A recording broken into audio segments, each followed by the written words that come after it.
On the 20th of September, the next long-term crew arrived at the ISS on board a Russian Soyuz module. For Pavel and Jeff, their 6-month stay on board was drawing to a close.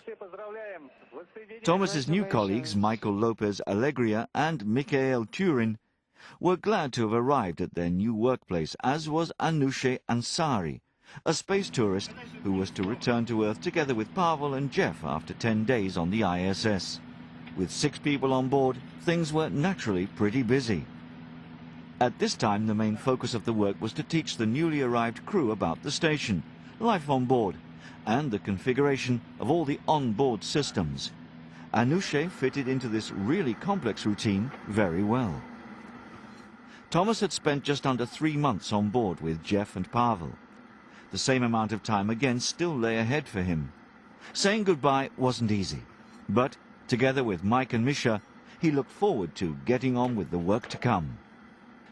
The re-entry of the Soyuz module with Jeff, Pavel and Anousheh on board was a stunning spectacle. The landing module separated from 2 orbital sections after a braking maneuver and flew on as a bright point whilst the remains burned up in the atmosphere.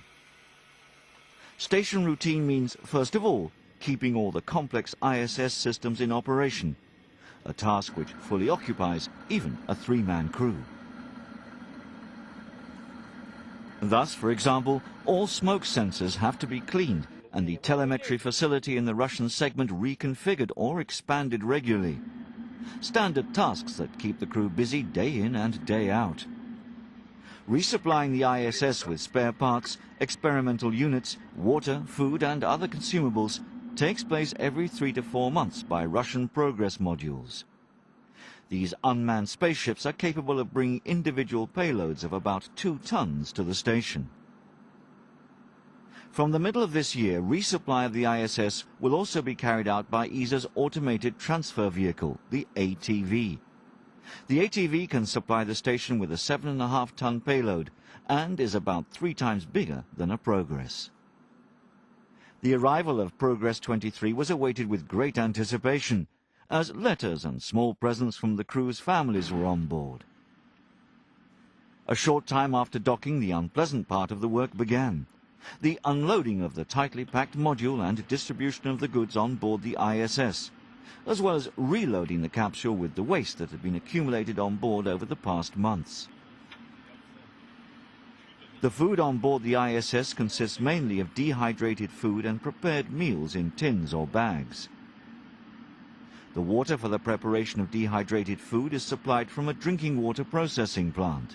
The supply is from condensed air, the space shuttle's fuel cells, and also delivered by the Progress transporters. Naturally, you don't eat soup with a spoon. You drink it out of a bag with a kind of straw. Even in weightlessness, astronauts occasionally have to weigh themselves. A traditional set of scales wouldn't work here, of course. Body mass is determined with the aid of a spring mass resonator. For all the human medical research, the crew members are not only operators, but also test subjects. This means that they're often wired up with a variety of electrodes for these experiments, and sometimes they even have to take their own blood samples. Research into the cardiovascular system is part of the scientific program. This is because the changes that appear during weightlessness often allow important conclusions to be reached about how our body works.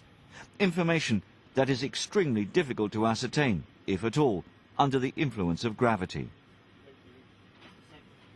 The CARD experiment, for example, examined the connection between blood volume, blood pressure, heart rate, and the cardiac output performance. Thomas used the pulmonary function system, developed in Europe, to carry out these experiments, and Melfi for storing the blood samples.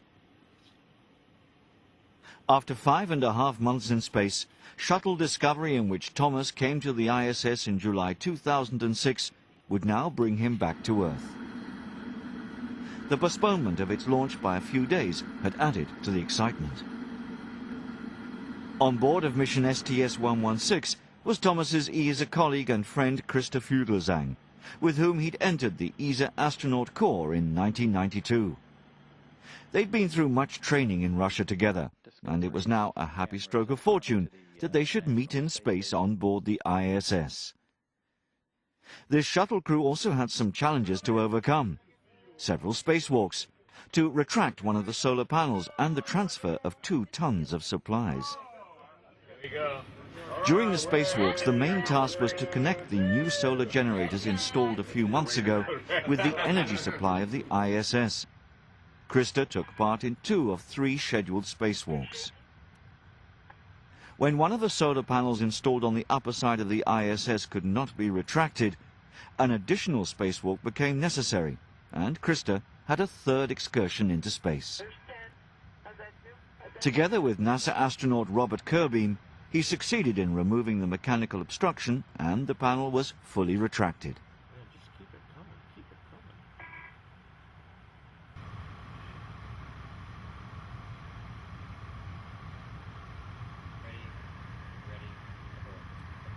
Thomas also helped Krista with a science experiment.